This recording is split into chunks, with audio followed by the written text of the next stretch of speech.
Hey guys, Mickey Slick with Bold Booking. So one thing that I've been working on is getting back to connecting better, right? And part of that is I'm trying to do consultations by conversation. So instead of just sending people to a form, I send them to I still send them to a form. Just that form is insanely simple now. I let people book their consultation date directly. I don't have to look at the project first if you want to talk about a tattoo. And then once they've booked that date, I send a series of text messages that asks about their tattoo and basically fills out my consultation form. At the end of this, I get a notification. So they have a conversation at any time they want to get in touch. I get the information that I need. We both show up to the video consultation, and then all I have to do is approve the project or say that it's not for me. And so the way that this works is on my site here, we would just have this under booking. Booking is going to go to a landing page that asks, do you want to start a new tattoo or do you have an ongoing tattoo? So in the case of somebody wants to start a new tattoo, we go directly to my calendar. And the first step of the calendar is a form. Everything is explained here as in terms of I want to do a Zoom call, and I like this because it keeps notes for me, that kind of thing. If anybody wants to read any of my policies, they're all over in the left-hand side. We can fill this out and then we'll get to a calendar and I can just book myself. Now you'll notice I don't have all that much time. I only let myself get booked for consultations in the next 10 days. So any day now until 10 days from now, you can book a consultation. I don't want to change my schedule in 6 weeks because I have a consultation at 4. So I'm happy to do that if I don't have anything going on in the next week or whatever that happens to be. Let me see which window's going crazy here. Get rid of some of those. This guy needs to reset. Wow. All right. So that was stuck for a minute. So if somebody picks a date and goes through this process, the next thing that's going to happen, and it's not going to be visible this way from their end, but they come into this workflow. Now, this is one of my crazier workflows. I don't think they should normally get this big. In this case, I don't want to have any kind of AI or anything book an appointment for me. I've turned the corner on that. We're getting there now. We'll get into that in the next one. But for this one, this is a conversation by design. And so what's going on here is that we're getting that form or the person gets booked into that calendar. Now, if the person is from Montana Tattoo Company, then they don't get these other questions. And the reason they don't is because I'll already have all of that info.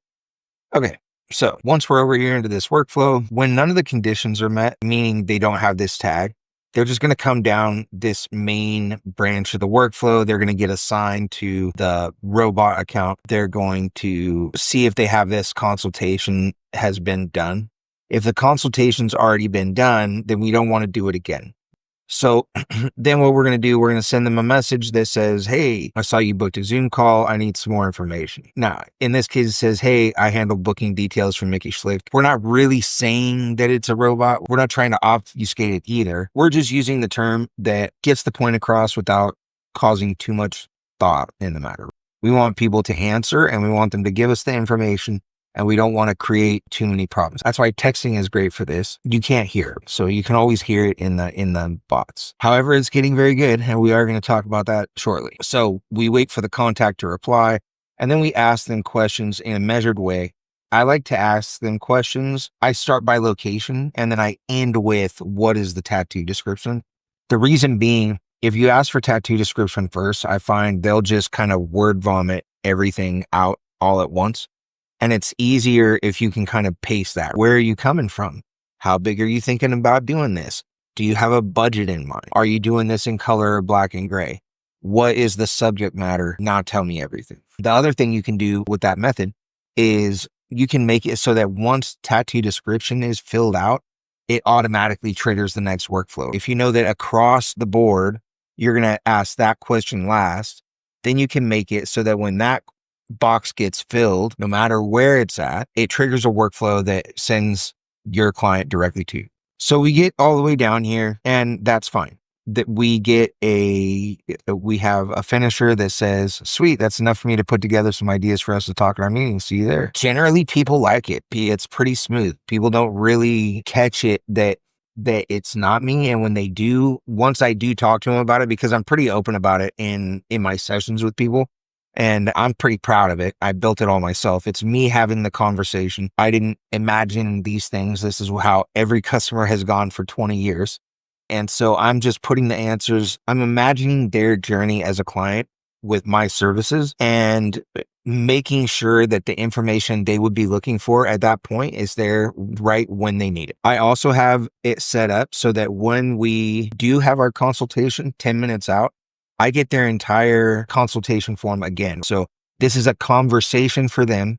It comes as a consultation form for me. And then I get it again 10 minutes before the actual consultation with them so that I'm brushed up and I have the information that I need when I need it as well. You can also save all their consultation information in your calendar links. So like when you can use the short codes to make sure that that goes into the calendar booking so that no matter where you're looking at it, if you're looking on Google, if you're getting a message to yourself, if you're getting an email to yourself, whatever it happens to be, you can have all the information at all the time, the links to the pictures, all the right things. So what does this look like from the client side? Well, this is from our side, but this is the conversation that it has with the client. Hey, this is Mickey from Unorthodox. I saw you booked a Zoom call. Can I ask you a couple of questions so that I can be a bit better prepared? Just tell me yes when you're ready. Now, you'll notice it was a day later, a day and a half later, right? When he was ready, he wrote us back. And we got going. There was no issue with it. It didn't matter that it was 9 a.m, which if it had been me, it would have definitely, I don't know if I would have had the best customer service at 9 a.m. I've definitely failed at that before. It asks where they're coming from. It asks what they're, where they're putting it and how big it's going to be. It asks what subject matter they want. He lets me know I can call. At this point, I get a message. He gets the address that we're going to do the meeting at. And in the last month, he's been through a bunch of times. We've made quite a bit of progress on this. And it makes it very simple when you're either busy tattooing or you're at the gym or you're playing with your kids to babysit this conversation. It's not completely happening without me. I know what it is. These are my words that I'm sending to people. It's just taking place on their schedule. And we don't have to worry about matching schedules as much. I can ignore it. I can watch the conversation happen. I can jump in. And if I jump in, it will turn the bot off. In this workflow, I'm not sure. Actually, that might be a lie if it'll turn the bot off. But we have then a nice little conversation where I've now done a whole consultation with somebody, or at least the form part of the consultation. It's more personal than a form, but it's also not interrupting my schedule based on the whims of the next client. However, it does give that client great customer service at any time, day or night. And what more could you want from that? So this consultation via conversation workflow idea has been something that I've been working on. And I like this one. This one is great, but the next one that I'm going to show you will blow your mind. So I'll see you on the next one.